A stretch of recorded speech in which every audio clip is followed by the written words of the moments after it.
검찰은 끝났다. 어제부로 검찰청이라는 간판을 뗀 것 같아요. 법무법인 검찰이 됐어요. 김건희 여사의 로펌이 됐고 근거가 없더라도 재판에서 이런 정황 증거를 통해서 판단을 받게끔 하는 게 검찰의 입장 아니었을까요?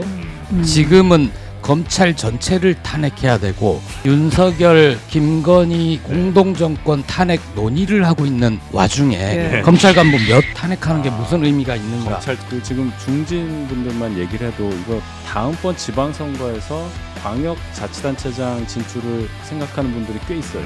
내년 9월이면은 한동훈 대표 대선 나가려면 그만둬야 되니까 한동훈 대표 실권도 없으니까 내가 잘 볼 필요가 있냐 이럴 수 있어요. 근데 지금 상황을 잘 보십시오. 그러기가 어려워요. 그러면 생각이 바뀌겠죠. 보수 지지층 그런 분들이 미래를 보는 이제 상황으로 바뀌었다. 한없이 가벼운 정치 토크쇼 장르만 여의도 10월 18일 금요일 순서 시작하겠습니다. 네, 오늘은 금요일 아주 즐겁게 오늘도 저희와 함께 해주실 분들 소개를 바로 해드리도록 하겠습니다. 오늘은 좀 안쓰러운 분들 특집으로 가야 되겠네요. 네, 항상 안쓰러운 우리 국민의힘 윤희석 대변인님 어서 오십시오. 우리 패널들 왜 기를 죽여요? 제가 안쓰러워요? 안쓰러워요. 잘 사는데. 아유 댓글 보면 항상 안쓰러워. 그것만 보시니까 그렇죠. 그런가요? 시야를 넓히세요. 괜찮을까요? 세상엔 채널이 많아요. 그리고 방어를 잘해서 즐깁니다 이분이. 네. 자 그리고 재보궐선거 끝나고 안쓰러워졌습니다. 우리 김보협 조국혁신당 대변인님. 안녕하십니까? 네. 그렇게 안쓰럽지는 않습니다. 그래요? 네. 저희는 저희가 가진 가능성과 한계를 확인한 선거였다. 이렇게 보고 있습니다. 이거 당 입장에선 뭐 그럴 수 있는데 예. 대변인님의 예측이 완전 틀려버려서 그래서 좀 안쓰러웠던 겁니다. 제가 언제는 맞춘 게 있나요? 그렇게 뻔뻔하게 나오면 다 닮아졌지. 그래서 제가 오늘 넥타이를 메고 올 수 있는 당과 아닌 당이 아마 선거 결과지 않았을까라는 생각도 좀 거대 들어요. 양당만 맨다. 네. 그러나 분장실 가서 하나 빌려올까요? 네, 우리 소장님은 또 당에서도 이미 떠나셔서 또 안쓰럽고. 뭘 갑자기 끄집어내요 그거를. 왜 그러세요? 지난 4월이면 아직 뭐 정치사회연구소 맥 정치사회연구소 서용주 소장님. 네, 맥을 잘 짚고 있습니다. 네, 반갑습니다. 그래도 요즘 방송에 굉장히 여러 군데에서 우리 소장님 모시려고. 아니 당에서 버림받았으면 다른 데서라도 잘 대우를 받아야 될 것 그렇습니다. 자 그리고 우리 신혜영 기자. 어서 오십시오. 안녕하십니까? 네, 반갑습니다. 자 그러면 언제까지 이 뉴스들이 우리 정치 뉴스의 헤드라인이 될지 참 안타깝긴 한데요. 그래도 김건희 여사 관련해서 또 분석할 건 좀 있죠? 길어질 것 같습니다. 네. 어저께 검찰이 발표를 했죠. 4년 반 동안 이어온 도이치모터스 주가 조작 관련해서 김건희 여사를 불기소하겠다라고 발표를 했고 브리핑을요 4시간을 했습니다. 장장. 점심시간까지 건너뛰고 기자들 질문이 많았던 모양이군요. 질의응답만 한 2시간 반 했고요. 또 검찰이 입장을 사실 보도자료 자체는 11장밖에 안 됐거든요. 근데 4시간을 해요? 많은 의문이 있었던 게 아닐까. 현장에 있던 기자들도. 아무튼 그렇습니다. 결과는 불기소예요. 자, 검찰이 살펴본 6개 계좌가 있었고 그게 주가 조작에 동원된 것도 맞는데 김건희 여사가 그게 주가 조작에 동원됐다고 봤다는 걸 볼 만한 증거가 없다라는 게 검찰의 설명이고 그냥 수익을 기대하면서 권오수 회장에게 모든 걸 맡겼을 뿐이다. 여사는 아무것도 몰랐다. 따라서 공모뿐 아니라 방조 혐의도 적용하기 어렵다. 아무것도 몰랐다? 가 결론입니다. 네. 몇몇 쟁점들이 좀 있었잖아요. 아무것도 몰랐다고 하기엔 어떤 매매된 정황이나 이런 것들이 너무 조금 우연이 아니었나. 그 우연을 검찰은 인정했습니다. 그렇습니까? 네. 검찰이 그 6개 계좌 중에서 제일 우리도 이걸 제일 의심했다라고 봤던 게 이제 대신증권 계좌가 있었어요. 이게 뭐냐면 주포랑 이제 그 관련자들이 이게 지금 해야 된다라고 하니까 7초 뒤에 8만 주 써주세요 한 다음에 7초 뒤에 여사 계좌에서 나왔잖아요, 주식이. 이걸 검찰이 우리도 이게 좀 의아했다. 그래서 이걸 살펴봤다. 그러니까 이제 주포 김 씨가 권오수 회장에게 연락을 했고 권오수 회장이 김건희 여사에게 연락을 한 것도 맞다. 근데 권오수 회장이랑 김건희 여사가 무슨 얘기를 했는지 우리가 확인할 길이 없다라는 거예요. 네. 이거 지금 주가 조작해야 되니까 빨리 해라고 말을 했는지 그냥 지금 남 믿고 해라고 해서 여사가 아무것도 모르고 했는지 네. 확인할 길이 없다라는 게 검찰의 설명이었습니다. 자, 한숨을 크게 내쉬고 계신 우리 소장님 얘기부터 한번 좀 들어볼까요? 아까 신은 기자 그랬잖아요. 검찰이 확인할 길이 없다를 4시간 동안 브리핑하는데 했다. 검찰이 하는 일이 확인하는 일 아니에요? 그렇지 않습니까? 네. 그러니까 범죄 피의자들을 데려다가 네. 확인하고 증거를 수집해서 기소를 통해서 재판을 구하는 것이죠. 본인들이 판결을 하는 기관은 아니에요. 네. 여기도 재판을 구하는 기관입니다. 뭐냐면 이 사람은 범죄 혐의가 있으니 기소를 통해서 좀 애매한 부분들은 증거를 제시해서 재판부가 판단해 주세요 하는 게 검찰의 본분인데 네. 어제 검찰은 어제부로 검찰청이라는 간판을 뗀 것 같아요. 법무법인 검찰이 됐어요.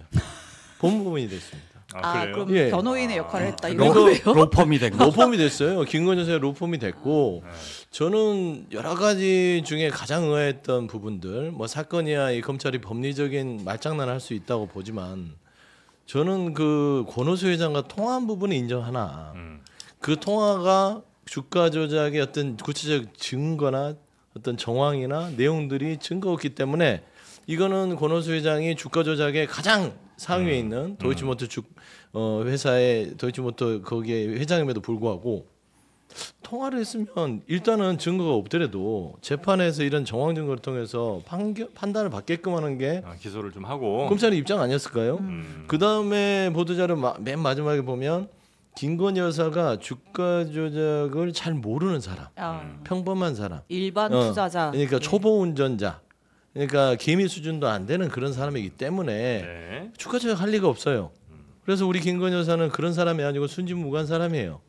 그러니까 대통령실 입장하고 똑같습니다.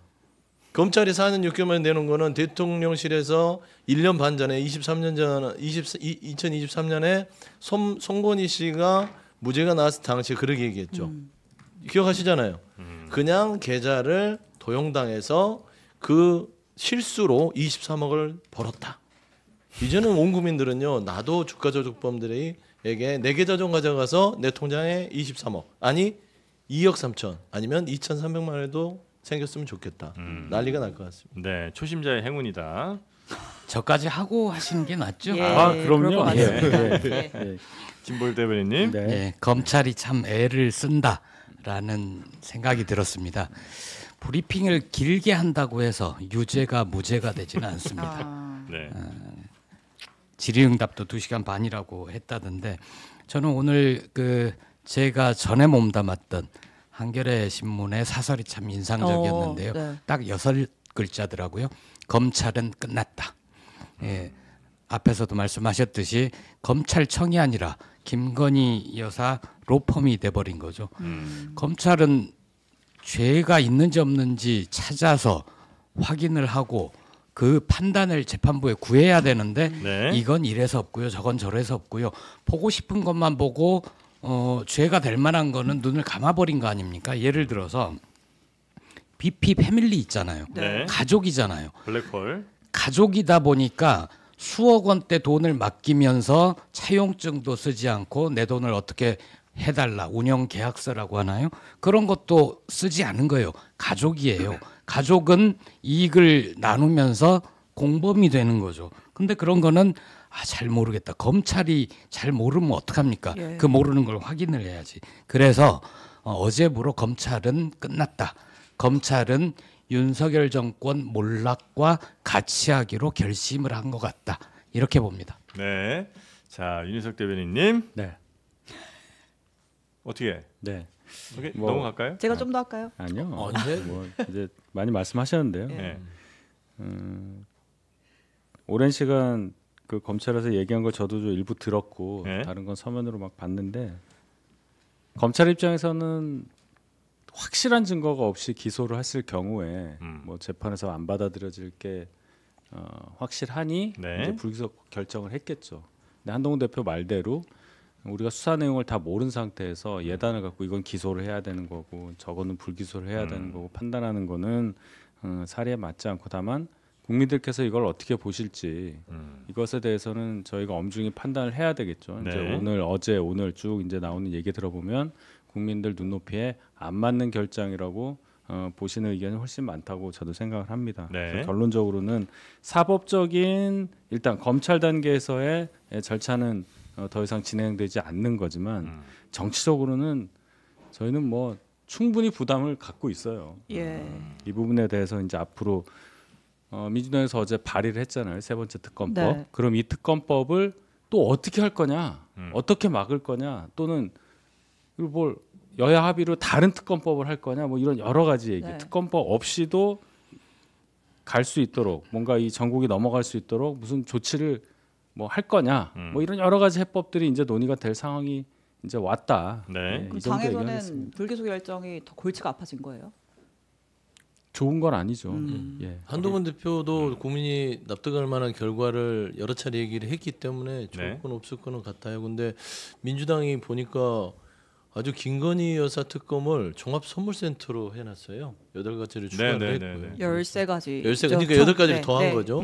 그래서 13가지가 된 건데 이거를 과연 국민의힘에서 피할 수 있을까? 그래서 제가 물론 당직을 4월에 그만뒀지만 네. 제가 여러 민주당 내 국회의원들과 당직자들과 많이 소통을 하지 않습니까? 그래서 얘기를 들어보면 이번 검찰의 불기소에 대해서 굉장히 내심 겉으로는 화를 내지만 걸렸다. 민주당에선 그렇죠. 아, 그러니까 이게 굉장히 민주당에 걸렸다. 이게 정무적으로나 전략적으로 판단을 한다면 최소한 김건희 여사를 기소를 해놓고 국민의힘이 방어할 수 있는 방어 여지를 줘야 되는데 이 정부는 그런 생각이 없어요. 김건희 여사는 그냥 성역이어야 되고 절대 건들면 안 된다라는 그런 오로지 맹목적인 어떤 보호 본능이 있기 때문에 국민의힘은 지금 굉장히 막다른 골목에 같이 서게 돼버렸다. 근데 검찰이 기소를 하든 하지 않든 국민의힘은 어쨌든 힘들 것 같아요. 예를 들어 기소를 만약 하게 되면 야 그동안 너네 뭐라 그래서 계속 무죄 어쩌고 뭐 증거 없다고 하더니 결국 검찰 기소한 거 보면 검찰이 오죽하면 기소했겠니 이렇게 죄가 도저히 숨길 수 없으니 검찰이 기소까지 한 거 아니겠어? 이러면서 이제 공격을 아마 당할 것 같고 그게 저예요. 저한테 하시면 돼요. 그 다음에 만약에 이제 기소를 안 하게 되면 와 진짜 해도 너무한다. 네. 어떻게 어디까지 가려고 그래? 이제 요 이야기를 당연히 들을 수밖에 없고 네. 그러니 이제는 특검 말고는 도저히 답도 없다. 너네들은 요런 이제 공격이 있을 수밖에 없는 거라 검찰이 무슨 판단을 하든 국민의힘은 아마 굉장히 힘들어진 것 같다. 그래서 제가 참 개인적으로 아쉽게 생각하는 거는 너무 늦었다. 고발장 접수된 지 타이밍이. 4년 6개월 만에 나온 게 불기소라고 했을 때 네. 과연 어느 국민들이 이걸 흔쾌히 그래 4년 6개월 동안 수사 잘했는데 불기소 됐으니까 그럼 불기소인가 보다.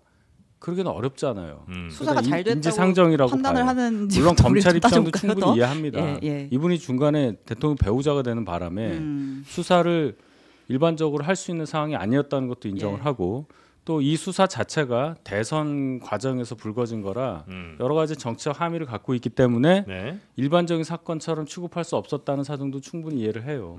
그러면 이 정권 들어와서 더 빨리 했어야 되는 정치적 판단을 왜 안 예. 했었느냐. 예. 뭐 그런 거는 제가 당에 있는 입장에서 말씀드려도 될 것 같습니다.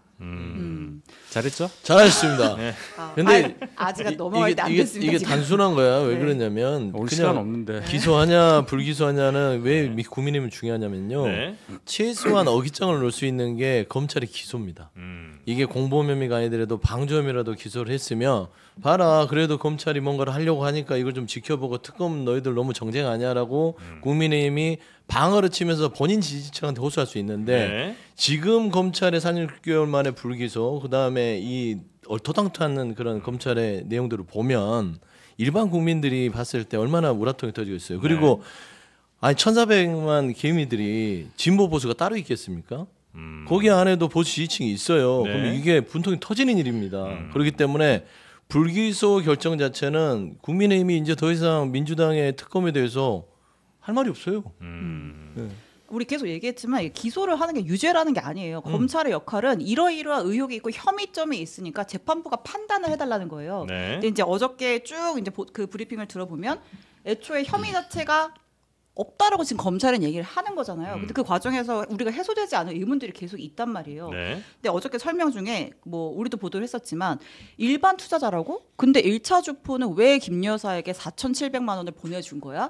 왜 손실액만큼을 보내준 거야? 거기에 대해서 검찰이 거의 약간 자아 비판 같은 설명을 해요. 어떤 거죠? 그러니까 왜 4,700만 원 보내줬어라고 물어보니까 김 여사도 기억이 안 나. 그리고 보내준 사람도 차명으로 보냈잖아요. 그 1차 주포가 네. 나도 왜 보냈는지 기억이 안 나. 그리고 검찰의 설명은 기억이 안 난대.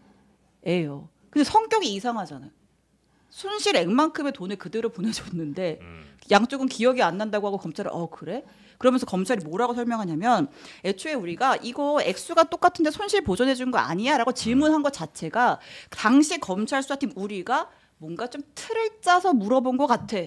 이렇게 얘기를 한다. 당시 수사팀이 네. 4,700만 원 왜 보냈냐고 물어볼 때 혹시 손실액이 이만큼이니까 그 돈 보내준 거 아니냐고 미리 그림을 짜고 물어본 것 같다 검찰이. 네, 라고 검찰이 설명을 해요. 그러면서 심지어 예. 손실액이 맞지 않다. 예. 손실액은 5,600만 원이가 네. 되는데 맞아요. 그것도 맞지도 않는데 네. 그런 식으로 물어봤다고 예. 수사팀을 꾸짖는 거죠. 아, 그래요. 그러니까 자아 비판을 하는데 여기서 이제 또 하나 포인트는 어제 또 아니 왜 보냈다는 건 그러면 영원히 이건 그냥 미스터리로 남는 기억이 거예요? 안 난다는데 어쩌냐 5,600만 원인데? 아니, 10년 4,700만 원인데? 전이에요. 그리고 그 아까 우리 김보엽 대변인 말씀하신 것처럼 손실액이 구체적으로는 5천 얼마다라고 했잖아요. 그 김 여사가 그 1차 주포에게 전화를 해서 한 1,000만 원, 2,000만 원 나한테 더 보내줄 거 있다. 이런 통화를 했다는 사실도 이 씨의 진술을 통해서 확인이 됐습니다. 조금 더 그럼 손실액이잖아. 따져봐야 될 부분이 있죠. 그럼 검찰 말이 맞네요. 어떤? 4,700에다가 1, 2천 더하면 5, 네. 6천 되니까 네. 검찰이 밝혔잖아요. 네. 원래 손실은 6,700점이고 증권 수수료랑 세금 빼면 예, 5,700점. 예. 그럼 손실 보전해 준 게 맞는 거예요? 아니 그 계산이 맞다고 지금 네. 주장하시는 거잖아요. 그렇죠. 근데 이제 검찰은 자아 비판은 아닌 것 같은데. 손실 보전이 아니라고 주장을 하는 거죠. 그럼 딱 따져보면 액수를 딱 따져보면 맞는데. 그거 핵심은 액수에 대한 게 아니라 두 사람이 이 돈의 성격을 모르기 때문에 네. 이 돈의 성격을 알아야 액수가 설령 기억의 착오나 계산상의 어떤 과정상에서 네. 다를 수 있으니까 금액이 맞기 때문에 이게 손실 보전이 아니라 두 사람이 서로 그래서 손실이 나서 줬다거나 손실을 받기 때문에 받았다거나 그게 없다는 게 주안점이라고 설명을. 네, 그랬는데 그렇게 설명이 과거에 돼야죠. 검찰은 예, 그런 예. 것처럼 틀을 짜놓고 추궁을 했다라는 거잖아요. 아니 근데 예를 들어서 네. 그 어려워. 주가 조작에 뭐 검찰이 본인의 힘들이 논리를 있고, 본인이 반박을 한 거죠. 힘들이 어제. 있고 한 명이 뭐 전주라고 의심이 돼요. 근데 그 전주라는 사람이 어떻게 뭐 주식했는데 뭐 관련된 주식 투자를 했는데 한 4,700만 원 손해를 봤는데 이쪽에서 돈을 넣어줘. 네. 그러면 그 의심이라는 거는 매우 상식적인 의심이잖아요. 그게 뭐 갑자기 이거 혹시 손실 보전 아니야? 이게 뭐 뜬금없이 나온 게 아니라 야 그 손실 이만큼 금액이 있었고 이걸 넣었으니까 이거 손실 보전 아니야라는 게 합리적 의심이잖아요. 네. 그러니까 그 정도 질문을 못 할 수는 아니 당연히 해야죠 그 질문은. 아니, 검찰 맞아요. 설명대로라면 돈을 보내준 김 씨도 바보고 네. 그 돈을 받은 김건희 씨도 바보예요. 돈을 왜 보내달라고 했는지 지금 기억이 안 나고 예. 내가 왜 돈을 보냈지? 나는 돈을 왜 받은 거야? 예. 너무 이런 거예요. 바보들이에요. 예. 아니 바보라고 칭하기는 바보인 너무나 게. 저희가 곱게 얘기하는 거고요. 예. 검찰은 윤희석 대변인의 태도를 배워야 되는 거예요. 왜 그러냐면 왜 그래요? 최소한 저는 그런 생각이 드는 거죠. 최소한 배운 사람 그리고 본인이 살아오면서 검사의 자격까지 올라온 사람은 최소한 사회적으로 어떤 합리적 기준은 갖고 살아야 됩니다. 그러니까 자기의 지식과 양심의 기준을 저버리지 않는 마지노선에 있는 거 아니겠어요? 그런데 지금 주가 조작에 대해서 검찰이 한 것들은 검사로서의 본인들의 자긍심이 얼마나 높은지 모르겠으나 그거 바꿔먹었습니다. 자기의 법적 지식과 기준 자체를 아예 내팽개치고 네. 권력에 조아리면서 결국에는 일반 서민들에게는 서스런 카라를 통해서 검사인 척 그 검사의 자부심을 높게 휘두르면서 네. 권력 앞에서는 본인이 배웠던 모든 법적 지식을 동원해서 다 내팽개치고 네. 그냥 권력 앞에 모든 거를 뭐 좀 뭐라고 해야 되죠? 뭐 버려버렸다. 네. 슬픈 일이에요. 그래서 저는 최소한 합리적인 수준이라면 네. 저는 방조까지는 기소를 해야 되지 않았냐. 아, 방조 정도면 재판 가도 김건희 여사가 그렇게 뭐 솔직히 뭐 조금 창피하긴 해도 23억 벌고 방조혐의 받으면 나쁘지 않잖아요. 아니 하여튼 검찰이 검찰이 이제 더 할 건 없는 것 같고 이제 정치권에서 민주당이 굉장히 강력한 지금 더 할 건 없는 거 같은 걸로 넘어가는 거예요. 그러니까 어쨌든 제가 아까 그 손실보전 얘기를 한 건 뭐냐면 과거에는 검찰이 액수와 이런 진술들 비교했을 때 이거 손실보전해 준 거 아니라 합리적인 의심을 갖고 했던 질문을 이제 와서 우리가 유도신문 한 거야라고 한 게 저는 좀 지적할 만한 부분이라는 거죠. 네. 공정과 상식을 앞세운 윤석열 정부는 김건희 씨 하나 살리려고 검찰도 박살내고 방통위, 인권위, 권익위 모든 국가기관들을 좀 작살내는 경향이 있어요. 검찰이 늘 이렇게 비판만 받은 거 아니거든요. 검찰이 국민들로부터 관심과 지지를 받은 적이 있습니다. 언제냐면 살아있는 권력을 수사할 때였어요. 그리고 검찰 늘 자기들 자부심 내세우는 게 우리는 법과 원칙에 따라 살아있는 권력도 철저하게 수사한다. 그런데 지금 검찰은 어떤 검찰이냐면 성공한 쿠데타는 처벌할 수 없다라고 얘기했던 검찰이 돼버린 거예요. BBK 사건에 대해서 이명박 씨는 무혐의다라고 얘기했던 검찰이 돼버린 겁니다. 그런데 다 뒤집혔어요. 쿠데타도 처벌했고 이명박도 나중에 구속이 됐죠. 이 건도 지금 당장은 김건희 씨를 살린 것처럼 보이지만 나중에 다 철장 가게 돼 있다. 저는 그렇게 봅니다. 철장 간다. 자, 민주당에서는 아주 거센 논평이 나왔습니다. 검찰 브리핑 주옥 같은 대목이 너무 많아서 저만 전하고 넘어가면 그 화제가 됐던 BP 패밀리 정체를 모르겠다, 의미가 뭔지도 모르겠다, 권오수를 사랑하는 사람의 모임인지 뭐 그런 건지 모르겠다라고 설명을 했습니다. 아무튼 권사모예요, 권사모? 그럼 너무 안 맞잖아요. 어떻게 BP가 되는 거야 그러면? 사랑하면 돈이 왔다 갔다 하면 안 되지. 아무튼 정치권 반응으로 넘어갈게요. 민주당 어저께 즉각적으로 세 번째 김건희 여사 특검법을 발의를 했습니다. 그리고 앞서도 언급이 됐지만 한동훈 대표도 반응을 내놨죠. 납득할 만한 결정인지 의문이다 이런 취지의. 자, 내용을 직접 듣고 이야기 이어갈게요. 검찰이 수사 의지가 없다는 점이 확인된 만큼 민주당은 김건희 특검과 상설 특검, 국정감사로 실체적 진실을 밝혀내겠습니다. 이번에도 거부권을 행사한다면 정권의 몰락 속도는 더욱 빨라질 것이라는 점 똑똑히 경고합니다. 외부에서 수사 기록을 다 알 수 없으니 뭐라고 판단하기는 어렵습니다만 오늘 검찰의 설명이 국민이 납득하실 수 있을 정도인지 지켜볼 필요가 있다라고 생각합니다. 무엇보다 중요한 것은 아침에 제가 오전에 말씀드린 것처럼 국민의 우려를 불식시켜 드릴 수 있는 조치를 신속하게 해야 한다라는 말씀을 제가 다시 한번 드립니다. 뭐 원내대표도 그렇고 김민석 최고의 워딩이 정말 셌죠. 검찰은 했죠? 김건희의 개다. 검찰이 김건희 여사의 아니면 김건희 여사의 개다. 여사의 개다. 그렇게 이제 발언을 했다는 거죠.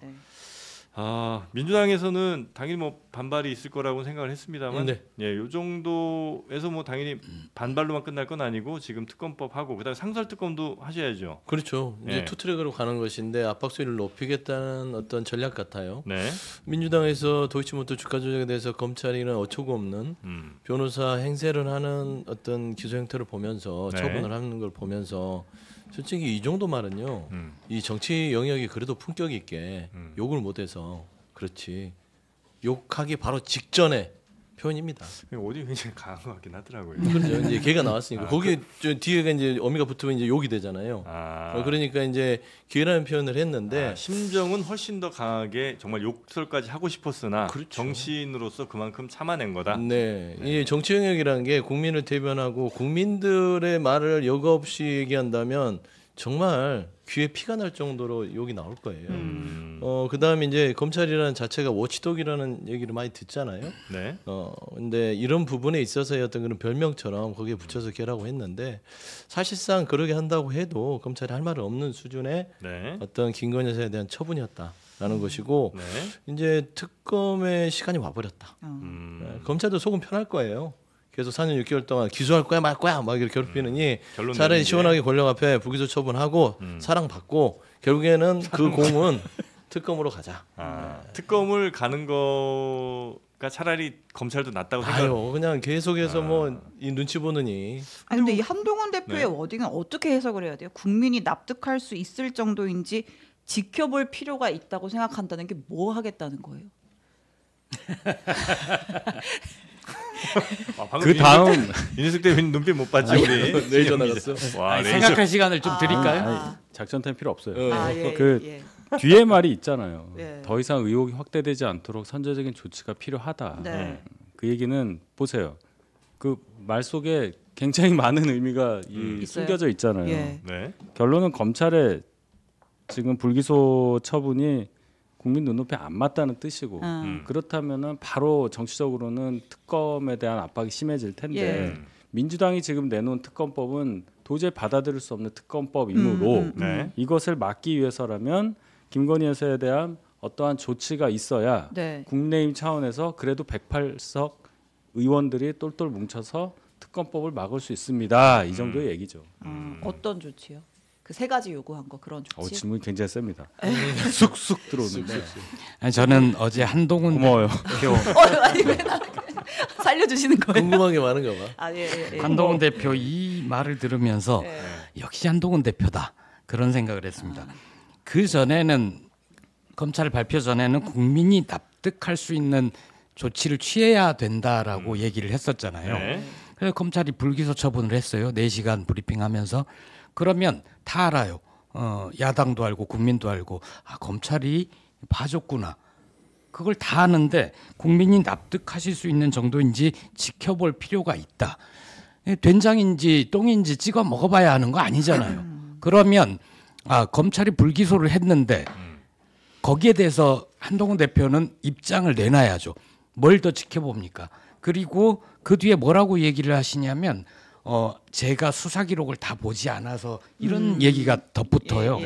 그러면 앞으로 모든 검찰의 판단에 대해서는 수사 기록을 일일이 다 보고 나서 할 것인가? 아니 근데 약간 좀 이해를 하자면 한동훈 대표가 여당 대표로서 할 수 있는 발언의 뭐 범위라는 게 좀 있을 거 아니에요. 아니 그거보다는 저는 한동훈 대표가 법무부 장관이었잖아요. 전에. 그래서 4년 동안 이 검찰이 사건을 뭉개고 있는 거에 책임도 있는 분이에요. 그렇기 때문에 더 세게 얘기를 못한 것 같기는 한데 그 전에 검찰을 향해서 자기 후배들을 향해서 납득할 만한 뭘 내놔라라고 얘기를 했어요. 근데 국민이 납득이 안 되잖아요. 빤한 결론인데 납득할 만한 건지 지켜봐야 된다. 한동훈 대표 발언을 저는 어떻게 보냐면 여러 가지 정치적 상황을 고려한 것 같아요. 첫 번째는 지금 뭐 이제 독대가 면담으로 바뀌긴 했던데 용어 자체가 면담이 21일 뭐 하고 23일인가요? 그 좀 일정 조율을 한다는 언론 보도가 있어요. 일단 대통령을 만나기 전에는 확정적인 워딩을 쓰기가 쉽지 않죠. 여지는 남아 있다. 가서 대통령을 만나서 검찰이 불기소를 했다 하더라도 절대 그럴 일은 거의 없겠지만 윤석열 대통령이 이 민주당이 다시 재발의한 김건희 여사에 대한 특검을 받는다. 절대 그럴 일은 없겠지만 그 여지는 좀 남겨놔야 되지 않겠냐. 그래서 대통령의 선택권의 차원에서 나름대로 국민의 눈높이에 맞는 메시지를 던지면서 나름 여지를 남겨놓은 것 같아요. 그다음에 할 수 있는 일이랑으로는 실질적으로는 집권여당 대표로서는 당내 108명 의원들을 통해서 본인들의 자체적인 김건희 여사의 특검법을 발의할 수밖에 없습니다. 그래서 민주당의 특검이 과하다. 지금 8+5잖아요. 13개의 부분들은 대통령도 들어가 있고요. 그렇기 때문에 이 부분 말고 김건희 여사의 특검이 검찰의 수사와 봤을 때 국민의 눈높이에 맞지 않기 때문에 또 국민을 끌고 와야 돼요. 민주당의 특검이 과하기 때문이 아니라 국민의 눈높이에 맞지 않기 때문에 국민의힘은 이런 특검을 발의하겠다. 라고 이제 들어올 수밖에 없는 처지이기 때문에 저는 한동훈 대표가 결정하는 사안은 대통령 면담 이후에 메시지를 봐야 된다. 근데 이게 예를 들어 중국집에 갔는데 짜장이랑 짬뽕이 있는데 두 개 중에 하나를 선택해야지 짜장을 짬뽕 국물에 좀 말아주세요. 뭐 이럴 수는 없을 짬짜 있잖아요. 짬짜. 짬짜면? 지금 짬짜면이에요. 아니 그래서 한동훈 대표가 그렇게 선택할 게 많이 있나? 지금은 특검 받든지 아니면 그냥 대통령의 뜻대로 혹은 뭐 국민의힘 결정대로 그냥 특검을 안 받든지 둘 중에 하나 아니에요? 근데 지금은 우리가 조금 잠깐 얘기들이 계속 도는데 지금 국민들이 수사 관련해서 의혹을 갖고 있는 거잖아요. 근데 이제 한동훈 대표가 말했던 뭐 뒤에 얘기를 하겠지만 3가지 요구는 일종의 정치적 책임과 관련된 것들인 것 같아요. 근데 약간 죄가 있는 것 같은데 국민이 이걸 납득할까? 이거 불기소 결정을? 근데 대외 활동하지 마. 이거는 좀 범위가 다른 문제인 거잖아요. 네. 그럼 결국은 특검론이 불이 붙을 수밖에 없는데 한동훈 대표도 그걸 알고 있고 국민의힘 의원들도 알고 있는 사안이고 근데 민주당은 지금 뭐 명태균 대통령까지 들어가 있는 이 특검을 받을 수는 없으니 그럼 정말 한동훈 대표의 머릿속에 우리가 할 수 있는 조치 중에 하나로 국민의힘이 특검안을 발의하는 것도 있어요? 어떤 것들이 있는 거예요? 한동훈 대표 생각하는 조치가? 저는 한동훈 대표가 아닙니다. 예. 제가 알 수가 없죠. 그래서 어제도 그 3가지 요구 조건 중에 보면 필요한 절차를 뭐 밟아라 했다는 그 절차에 대해서 이게 특검을 얘기하는 거 아니냐는 질문이 많았어요. 근데 그게 만약에 검찰의 불기소 처분 이후에 발표 이후에 나온 얘기라면 그럴 수도 있는데 그 전에 했던 발언이란 말이에요. 그렇죠, 저는 그냥 일반적인 의미의 절차를 얘기한 거예요. 예를 들어 명태균 씨 의혹 관련해서 뭐 대통령실 내부에서 조사를 한다든지 뭐 이런 얘기를 했을 거라고 저는 생각을 해요. 문맥상을 보면 그럼 지금 말씀하신 정치적 책임 부분에 관련한 얘기를 1, 2, 3 얘기한 거라고 저는 생각을 하고 그리고 나서 이제 특검법에 대한 압박에 대해서 저희 국민의힘 차원에서 막을 수 있는 환경 조성까지 연결지어서 얘기한 거로 저는 본단 말이에요. 일단은 막는 거 얘기를 해야지 그 다음에 어떻게 해야 된다는 거 얘기하기는 어렵죠 지금은. 그 정도까지 해서 막으면 국민이 납득하는 거예요? 그러니까 일단 지난번에 4표가 이탈이 됐다고 계산을 했을 때 이 정도로 흔들리면 다음에 어떻게 될지 모르는 상황에서 선제적인 1, 2, 3가 없으면 이거 어떻게 될지 모른다는 얘기를 용산에 전달하겠다는 뜻이에요. 그럼 이제 요게 있거나 없거나 둘 중에 하나 거기에 따라서 또 가지를 쳐서 우리가 생각해야 되는 단계지 그 넘어가 갖고 얘가 안 되겠다 우리가 특검을 미리 하자 이건 너무 빨리 섣부른 얘기죠. 한 다음 달 정도 할 얘기를 좀 하고 계세요. 근데 한동훈 대표가요 계속해서 국민의 네. 눈높이를 지켜보겠다면요. 그래서 지켜보다가 말면 그냥 먼 산 보다가 끝나는 수가 있어요.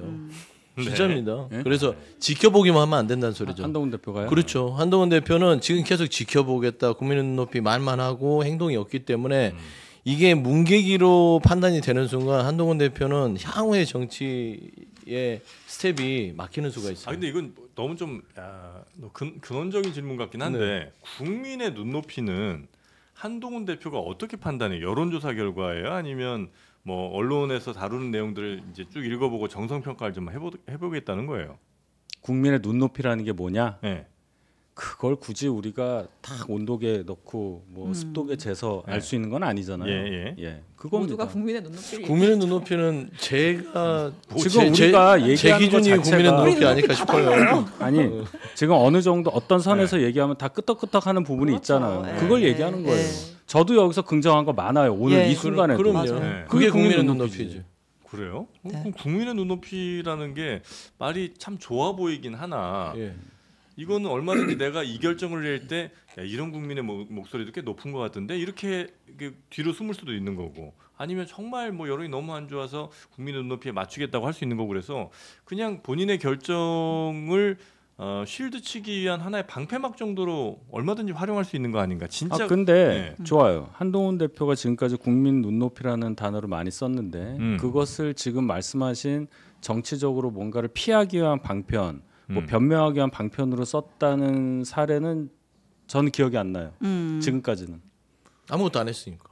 어쨌든 지금까지는 없어요. 메시지였다. 지금까지 있었습니까? 솔직히 얘기해서. 근데 이제 저는 용산을 겨냥한 메시지였다는 건 동의. 근데 그 후에 결과가 없었다. 아니 아무것도 안 아직 했으니까 안 만났잖아요. 지금은 말뿐이었기 때문에 잠깐만요. 행동을 보여줘야 된다는 거예요. 지금 요구를 했고 다음 주에 만날 거고 그 사이에 선거가 있었고 선거 결과도 나쁘지 않았고 이제 시작이 되는 단계인데 한동훈 대표, 한동훈 지도부에 요구하시는 게 너무 많다. 아니 그러니까 예를 들면 용산에 요구를 할 때도 늘 국민의 눈높이 얘기를 하잖아요. 그러니까 그런 식으로 활용을 한다는 거죠. 그러니까 본인이 하고 싶은 얘기가 있는데 그거를 국민의 눈높이라는 쉴드를 치고 얘기를 하고 앞으로도 어떤 결정을 내리거나 할 때도 늘 국민의 눈높이를 얘기하면 사실 뭐 비판하기는 좀 애매하긴 한데 그렇게 본인이 하고 싶은 걸 국민의 눈높이라는 거 뒤에 자꾸 뭐 숨는다까지는 아니지만 하여튼 그거를 많이 활용하시는 건 아니냐는 거죠. 그래서 지금 문제될 만한 건 아직은 안 나왔잖아요. 나왔을 때 비판하셔도 늦지 않아요. 그 사례를 저한테 알려주시면 제가 또 얘기를 할게요. 앵커님이 뭘 답답해하는지 알 것 같아요. 네. 왜냐하면 정치인은 주어가 자신이어야 돼요. 나는 이렇게 생각한다. 나는 이렇게 하겠다. 지금 이게 필요하므로 이렇게 해야 한다가 돼야 되는데 한동훈 대표가 대체로 민심, 국민의 눈높이, 국민이 용납할 수 있는 조치 뭐 이런 식으로 국민을 앞세우는 경우가 있죠. 나는 국민들과 주파수를 맞추겠다. 주어가 저는 한동훈 대표가 나가 될 필요가 있다. 좀 더 정치인이 되려면. 아무튼 뭐 보고요, 지켜보고 그 민주당에서 단순히 특검만 발의한 게 아니라 그 심우정 총장이랑 이창수 중앙지검장을 탄핵하겠다고 했습니다. 네. 그러니까 그거는 이건 어떻게 봐야 될까요? 예. 그 민주당 이러시면 아까 김민석 의원의 그 특정 포유동물을 비유한 것처럼 네. 대단히 부적절해요. 그러면 국민들이 어떻게 생각을 하냐면 화풀이한다는 생각밖에 안 들잖아요. 기소 안 됐다고 해서 그것에 대한 다른 방편을 절차적으로 보는 게 아니라 그냥 화풀이로 탄핵을 한다. 기소 안에서 탄핵한다. 그게 논리적으로 안 맞지 않습니까? 이분들이 헌법과 법률을 직무 집행에 있어서 위배를 해야 탄핵 사유가 될 텐데 민주당은 뭐라도 갖다 붙여서 계속 탄핵을 하겠다는 게 지금 한두 번이 아니잖아요. 그러니까 이런 식의 정치가 국민들이 싫어하는 거다. 그걸 아시면서도 그 화를 주체를 못해서 수양을 좀 하셔야 될 필요가 있다고 봐요. 아니 뭐 수양까지야 뭐 그 민주당 의원들 몇몇은 그럴 수 있으나 이번 김건희 여사의 이 불기소 처분은요 이창수 서울지검장은 탄핵의 사유가 될 공산이 커요. 근데 탄핵을 하려면 우리 매번 얘기하지만 법률 위반 사유가 법률 있어야 위반 되잖아요. 사유는 전 충분히 가능하다고 봅니다. 이유는 뭐냐면 이창수 지검장의 임명 과정에서 송경호 수사팀을 우리가 잊어서는 안 돼요. 송경호 수사팀, 서울지검팀이 당시에 김건희 여사를 불러서 조금 더 강도 높게 국민들 눈높이에 맞게끔 털어내겠다고 했는데 그때 갑자기 해체가 됐죠. 그러면서 이창수 지검장이 들어왔고 연일 이어서 멋진 콤보 무혐의를 만들어냅니다. 명품백 무혐의. 그다음에 주가조작 무혐의를 이창수 지검장 작품이에요. 송경호 지검장이 있었으면 이라고 우리가 생각할 수 있죠. 물론 결과론적이지만. 그다음에 심우창이죠. 심우정 검찰총장 자체는 총장으로서의 책임 때문에 같이 들어갔을 거예요. 물론 이제 어떤 총장이 이거를 지시했는지 안 했는지 모르겠으나 직접적 대상은 이창수 서울지검장이고요. 지금 현재 이번 어제 검찰의 불기소 처분과 관련해서 공수처에 고발이 들어갔습니다. 여기에서 이 김건희 여사의 불기소 처분한 검사들, 그다음 서울지검에 대해서는 공수처에다가 아마 제가 수사를 의뢰해서 이거는 직무유기다. 라고 지금 돼 있기 때문에 직권을 남용하고 직무를 유기했다라는 식의 부분에 있어서 지금 들어가 있는 상황이라서 이게 탄핵의 사유는 그 공수처에 들어간 사유를 적어내면 충분히 되는 부분이고 일단은 뭐 이거는 뭐 탄핵을 뭐 저는 감정적인 분풀이라고 생각하진 않아요. 왜 그러냐면 누가 보더라도 검찰이 이번 김건희 여사의 불기소 처분은요 향후에 이게 3년이 됐든 5년이 됐든 밝혀지게 되면 이 검사들은 법적 책임을 벗어날 수가 없어요. 이거는 이제 정치적인 레토릭 이런 게 아니고 진짜로 이건 진짜로 저는 그동안 여러 가지 탄핵 중에는 윤희숙 대변인 말대로 다소 뭐 이렇게 좀 뭐 감정적인 부분이나 이런 게 있을 수도 있어 오해가. 근데 저는 이번에 김건희 여사의 불기소 처분 이거는 조금 명백한 부분이 있다. 이거는 검찰 내부에서도 그렇고요. 법률 전문가들도 그렇습니다. 저는 좀 견해를 좀 달리하는데요. 이 몇몇 세대에서 탄핵을 한다고 어떤 실익이 있는가. 지금은 검찰 전체를 탄핵해야 되고 윤석열, 김건희 공동정권 탄핵 논의를 하고 있는 와중에 검찰 간부 몇 탄핵하는 게 무슨 의미가 있는가. 검찰 전체가 탄핵감이다. 라는 생각이 들고 아니 검찰 전체를 탄핵한다는 건 뭐냐면 지금 국민들이 검찰의 실체를 완전히 알아버렸어요. 힘센 자들한테는 굴복을 하고 정적들한테는 없는 죄도 탈탈 털어서 몇 가지 기소를 하는구나. 검찰 개혁의 적기란 말이에요. 그래서 조국혁신당은 검찰청을 공소청, 중대수사청으로 가르는 해체해서 재건축하는 법안, 검찰개혁 관련 법안 4개를 내놨어요. 민주당도 제가 알기로 소통관에서 브리핑하면서 검찰개혁 4법을 발의를 하겠다라고 했었는데 민주당은 아직 법안을 내지 않았어요. 왜 그런지 모르겠어요. 검찰 몇몇 간부들을 탄핵할 게 아니라 검찰 전체를 탄핵하자. 검찰청을 해체해서 재구조화하자. 여기에 동의한다면 민주당이 혹시 법안 발의하기 힘들면 조국 혁신당이 낸 법안을 심사해서 통과시켜달라. 응원해달라. 네. 근데 진짜 말씀하신 대로 개혁이랑 뭐 징계나 벌을 주는 거랑은 다른 문제잖아요. 근데 탄핵은 이제 징계에 해당하는 범주인 거고. 근데 여태까지 지금 민주당이 여러 번 뭐 검사 탄핵도 하고 했지만 대부분 헌재에서 사실 기각 결정이 났잖아요. 역풍도 조금. 역풍보다는 이게 했잖아요, 조금씩은 굳이 집중해야 되는데 안 좋은 방향으로 시선 분산을 시키는 그런 효과가 있었기 때문에 저는 늘 검사 탄핵이 해서는 안 된다는 게 아니라 해야 되는데 TPO잖아요. 그러니까 할 수 있지만 할 수 있으나 이 상황과 지금 어떤 그런 걸 봐야 되는데 굳이 그거를 해서 시선을 집중 분산시키냐 이거고요. 요거는 좀 다르고요. 그다음에 조국 혁신당이 뭐 검찰 해체를 한다라고 하는데 검찰을 해체하는 거 필요할죠 감정적으로. 저는 감정적인 게 아니라 제도적으로. 아니 민주당 그렇게 생각하는 거예요. 두 분 잘하고 계십니다. 그러니까 뭐냐면 민주당이 감정적으로 한다면 솔직히 심우정 검찰총장이나 이창수 지검장에 대해서 탄핵만 하겠어요? 이 정도 되면 윤석열 대통령에 대해서 탄핵 주장하죠. 발의하죠. 그렇게 하자는 사람 많습니다. 민주당 내에서도요. 근데 결국에는 이게 감정적인 탄핵에 대한 처분이 아닌가라는 비판에서 자유로울 수 없어요. 그런 걸 판단하는 것이죠. 심정은 이미 그러고 싶어요. 그러나 정치와 여러 가지 국민의 정서는 그게 우리가 정치 영역에서 감정만 앞서간다고 되는 거 아니기 때문에 조금 민주당은 이성적으로 가고 또 그 역할을 조국 혁신당이 해주잖아요. 근데 검사 탄핵 했다가 저 기각됐다고 역풍 뭐 불었나요? 역풍 안 불었고요. 살짝 바람이 불었어요. 미풍. 역풍이 없었던 것 같은데.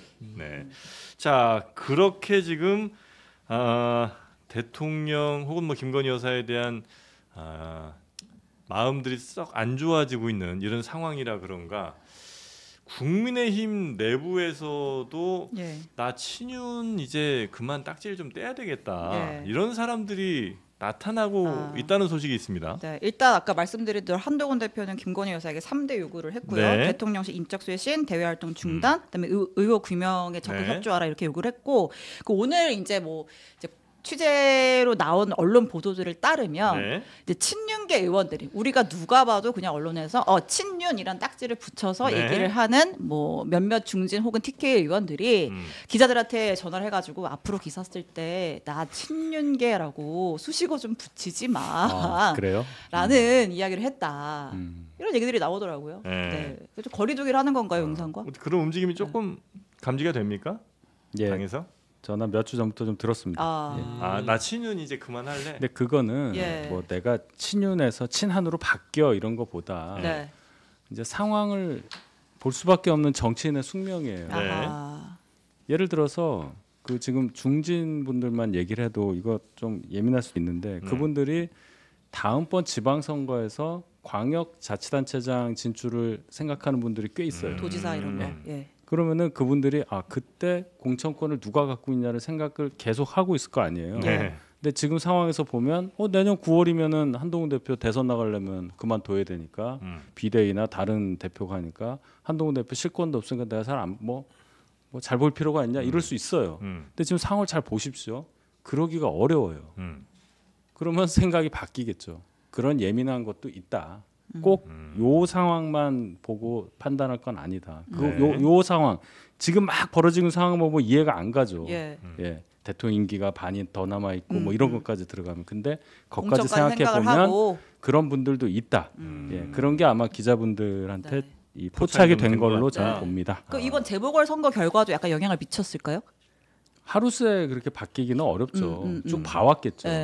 재보궐 선거는 솔직히 얘기해서 많이 놀라셨다고 보는데 놀라신 지점이 다르더라고요. 부산 질 줄 알았는데 이겼네 이렇게 보시는데 저는 뭐 이기는 거 지고 그걸 떠나서 그 득표율 차이를 봤어요.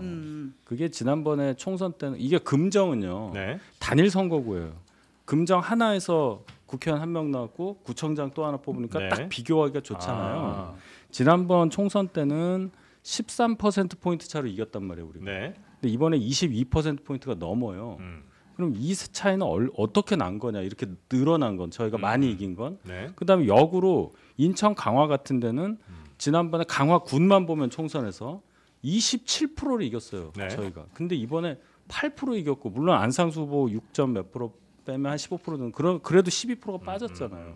이 상황을 어떻게 볼 거냐는 해석에 따라서 의원들이 많은 판단을 할 거다. 왜냐하면 한동훈 대표가 부산에 올인을 했거든요. 네. 그 점을 보자는 거예요. 그렇다면 한동훈 대표의 역할이 혹은 한동훈 대표에 대한 인기가 사람들의 믿음이 여전히 좀 남아 있다고 판단할 수 있고 그렇게 되면 한동훈 대표에게 힘이 좀 더 실리면 한동훈 대표 쪽으로 가거나 혹은 가진 않더라도 친윤 정도는 떼는 게 훨씬 더 유리하겠다. 그 개인의 인기라기보다는 그 유권자들 또 보수 지지층 그런 분들이 미래를 보는 이제 상황으로 바뀌었다. 뭐이 정도만 하겠습니다. 네.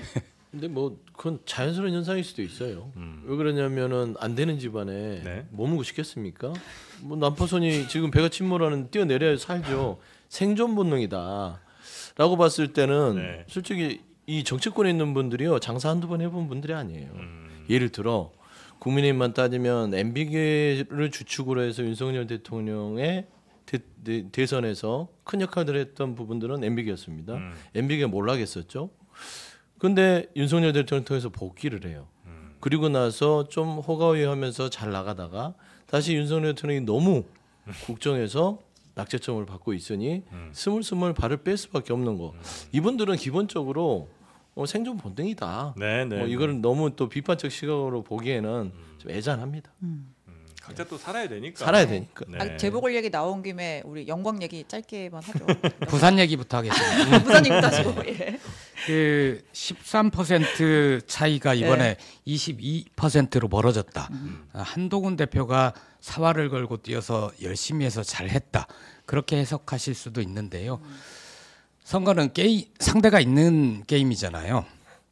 저는 야권 단일 후보가 된 민주당이 이번에 금정구에서 이기려고 필사적으로 선거운동을 열심히 했는가에 대해서 아쉬움이 있습니다. 일단 미라까지 해줬는데 오늘 너무 좋아요.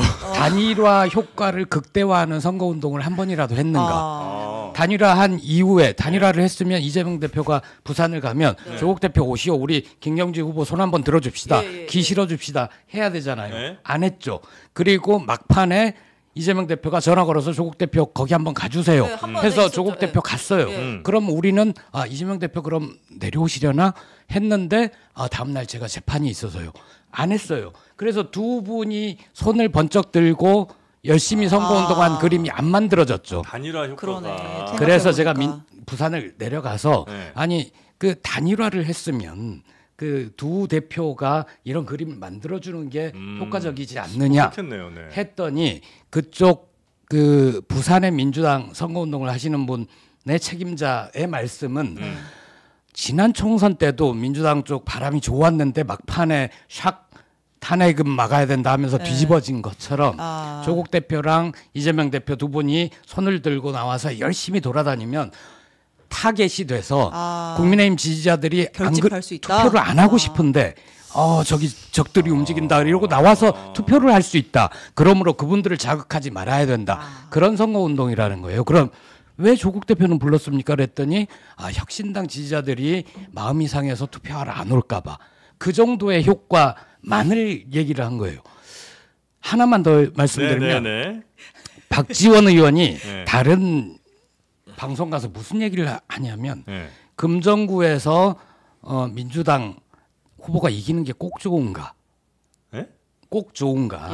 그럼 무슨 얘기예요? 그게? 어떤 얘기냐면 거기서 국민의힘이 지면 한동훈 대표 날아가고 비대위 체제 들어서고 이렇게 될 것 같은데 다음 선거를 생각하면 한동훈이 있는 게 좋지 않으냐는 식으로 반농 반진으로 얘기를 하는데 저는 거기에 일말의 진심이 담겨 있다고 보는 거예요. 그래서 결론은 민주당이 단일 후보까지는 되는 데까지는 열심히 했는데 단일 후보가 되고 나서 반드시 부산 금정구청장 선거에서 이겨야 되겠다. 필사적으로 선거운동하지 않은 거 아닌가 생각하는 거죠. 합리적이네요. 예. 다음엔 저희랑 단일화를 하시죠. 아니 지금 합리적이네요. 존경하는 우리 김보엽 조국혁신당 대변인께서는 마음 상하셨구나. 요지는 그한테 설명을 좀 드려야 될 게. 존경하는 붙이는 거 보니까 마음 상하셨어. 뭐 일단은 이게 좀 릴렉스하고 존경하고 시작해야 싶은 뭐 이런 되니까. 거죠. 근데 이게 이제 민주당 때문에 졌다예요. 요지는 민주당이 노력하지 않았고 민주당이 선거를 형편없이 했기 때문에 내준 것이다. 라는 부분. 충분히 열심히 하지. 그다음에 두 번째는 조국 대표와 이재명 대표가 손을 들었으면 네. 금정구에 표가 쏟아졌을 것인데 그걸 하지 않아서 진 것이다. 그래서 우리는 이 부분에서 서운하다. 왜 못 이겼냐? 이제 그렇게밖에 안 들리는 게 네.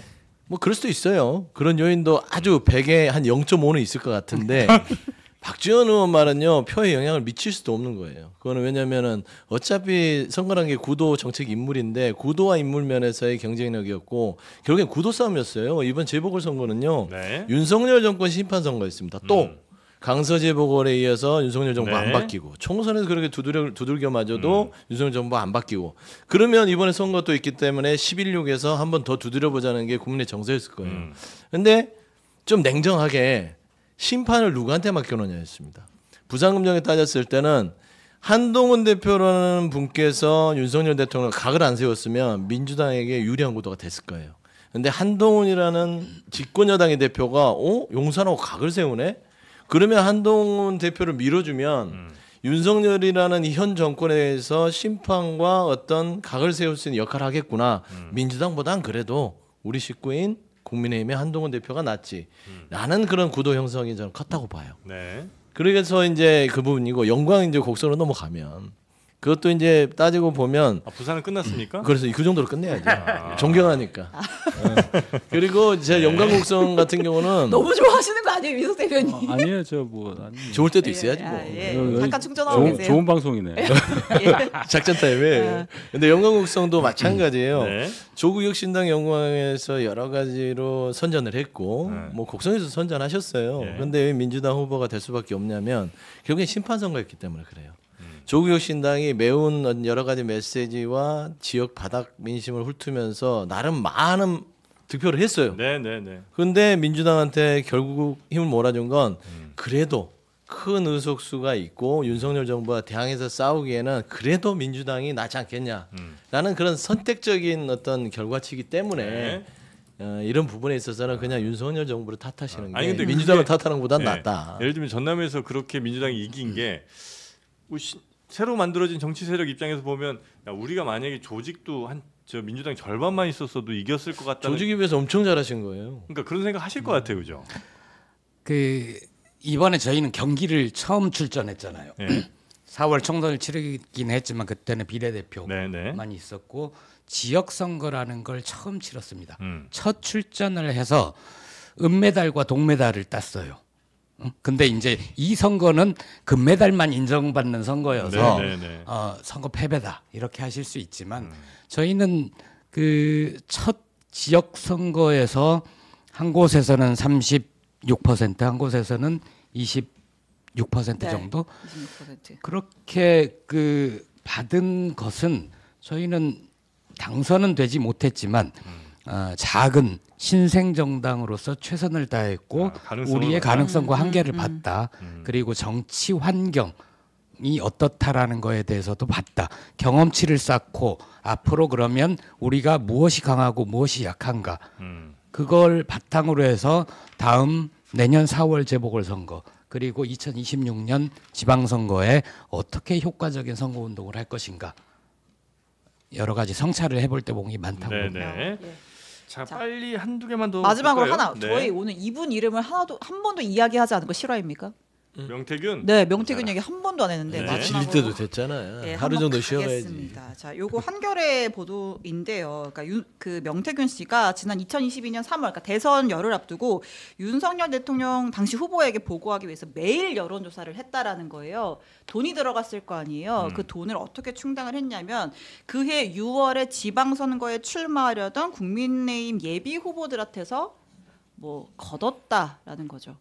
네. 3명의 후보에게 네. 1,000만 원씩 총 6차례에 걸쳐 총 1억 2천만 원을 받았다. 이게 그런 뭐 증언이라든지 정황 같은 게 있다는 거죠? 예, 그게 이제 그 제보자 강혜경 씨와의 녹취에서 이제 나오는 내용이고요. 네. 이제 대선 끝나고 이제 지방선거철 되니까 이제 후보들이 그 돈 돌려줘라라고 했더니 그 돈을 김영선 전 의원 측 자금으로 돌려줬다. 이런 의혹이 불거진 상황입니다.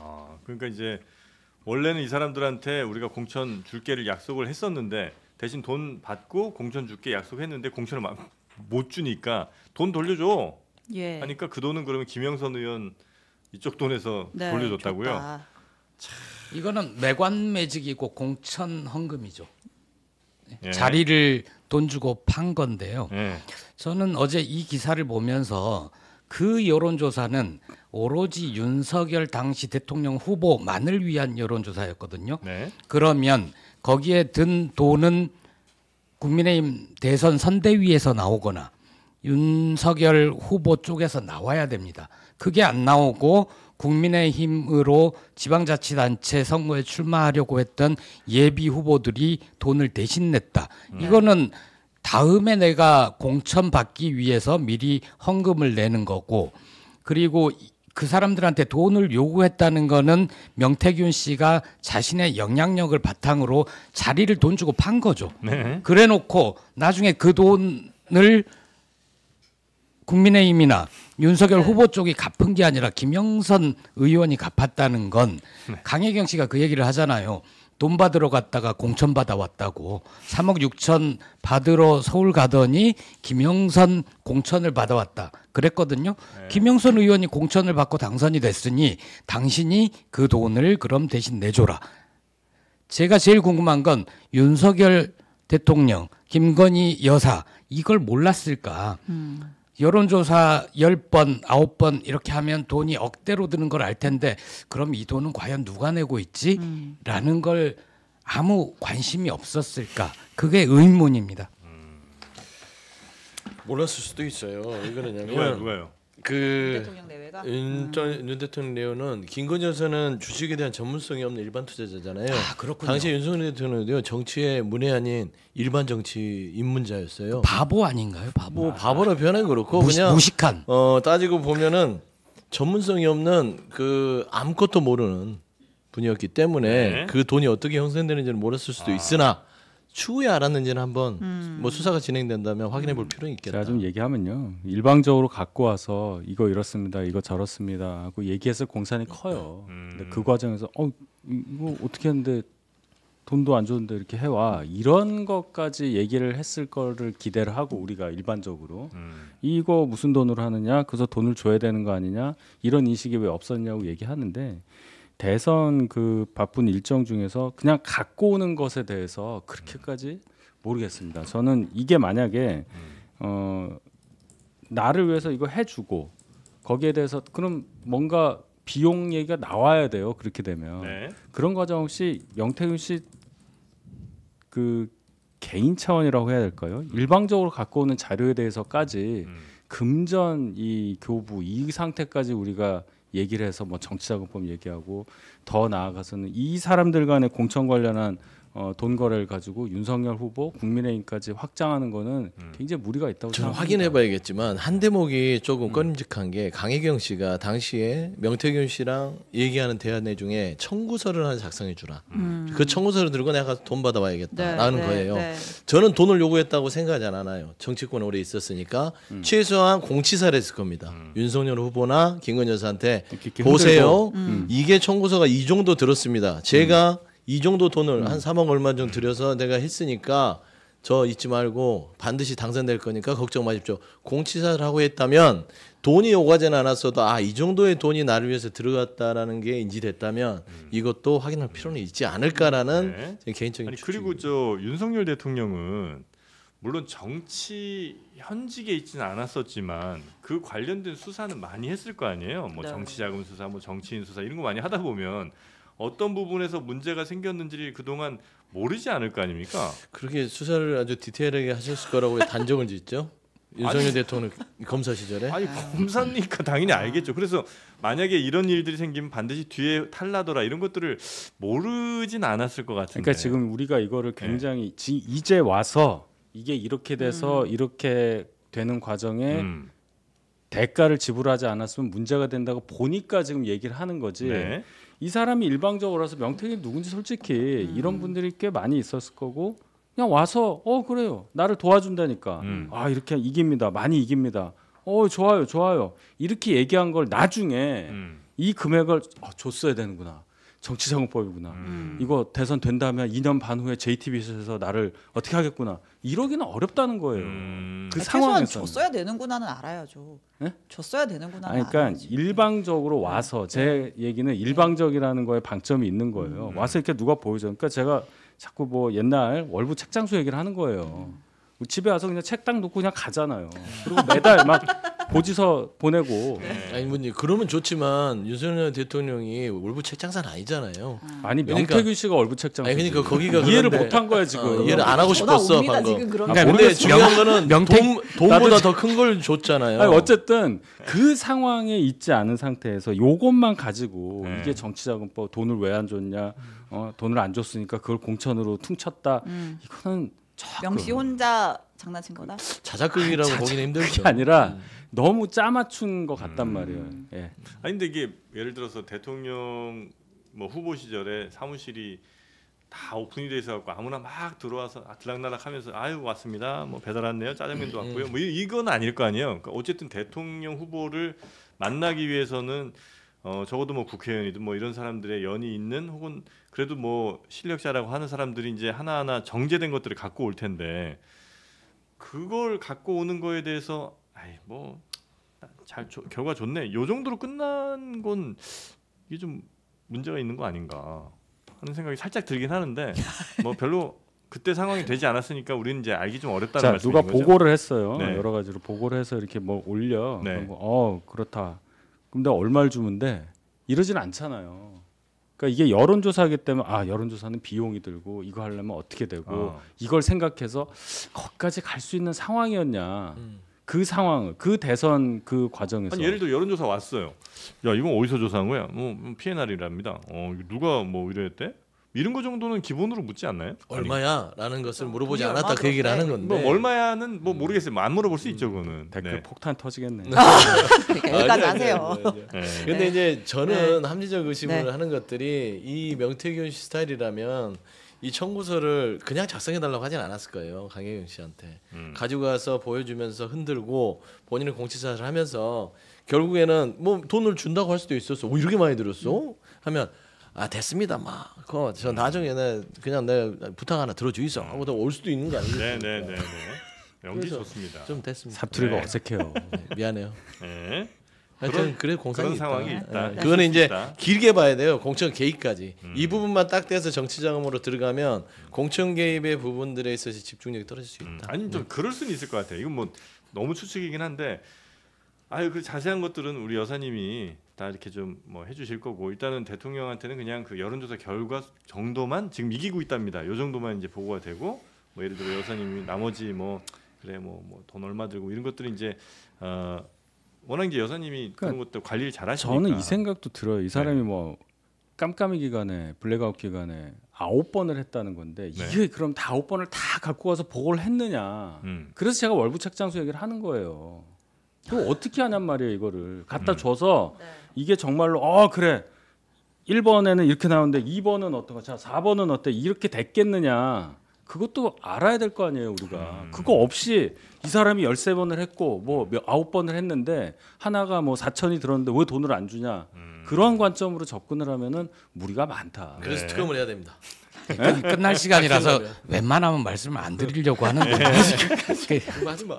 그냥 책만 갖다 준 게 아니라 계속 책 좀 갖고 오라고 했다는 거잖아요. 명태균 씨는 그럼 명태균 주장이지. 그러니까 책장사 주장이지. 책장사 주장이긴 하나. 네. 그리고 이 아까 청구서 그게 그냥 공천으로 끝나지 않고 다른 이권으로까지 이어졌을 가능성이 있다. 강혜경 씨가 조만간 국감 나오지 않습니까? 그때 한번 보시죠. 네. 예. 그리고 책장사한테 그렇게 남편용으로 하진 않잖아요. 그거는 친오빠라고 인정했어요. 직장사한테 친오빠 욕도 안 해요. 또 친오빠한테는 그러면 되냐 하는데 거기까지는 다음 시간에. 네. 그거는 이제 다음 친오빠로 참 합의가 된 것 같더라고요, 그죠? 네, 그건 이게 합의잖아요. 제가 그 과정을 들었는데 네. 그거 거기는 친오빠가 맞는 걸로. 예. 그 일단- 부분은 그 대목만큼. 예, 그 대목에서 그 오빠는 엘더 브라더다. 예. 허스밴 왜 웃으세요? 그래요. 맞잖아요. 친오빠. 예. 일단 주장입니다. 네. 뭐 그분들이 아니 다 그렇게 인정을 했다고. 아니, 김건희 여사의 빠지지 주장. 않고 명 씨가 끝내시죠. 인정을 명 했다고. 씨가? 예, 명태균 씨 근데 왜 오락가락하니까. 왜 이렇게 오락가락했죠? 그럼 명태균 씨 문제인 거지. 그걸 근데 그 저한테. 명태균 아니면 처마 안 하겠어요. 살려고 그러는 겁니다. 그 사람. 네, 네. 자, 일단 오늘 정치권 관련 뉴스에 대한 여러분의 평론 이 정도 들어보고요. 오늘은 그래도 금요일 중에는 꽤 괜찮았던 금요일인 것 같습니다. 예. 운운했나요? 동접자가 14,000을 넘었기 때문에 예, 그래요? 예. 윤석 효과인가요? 뭐 글쎄요. 제가 또 욕바지로서 역할을 잘 아니야 오늘 여기 없었어. 네, 오늘 뭐 굉장히 따로 결과가 저랑 좋으니까. 만나시죠. 네, 과정은 예. 다 저희가 용서하도록 하겠습니다. 예. 자, 함께해 주신 세 분 대단히 감사하고요. 다음 주에 또 뵙겠습니다. 네. 고맙습니다. 네, 감사합니다. 감사합니다.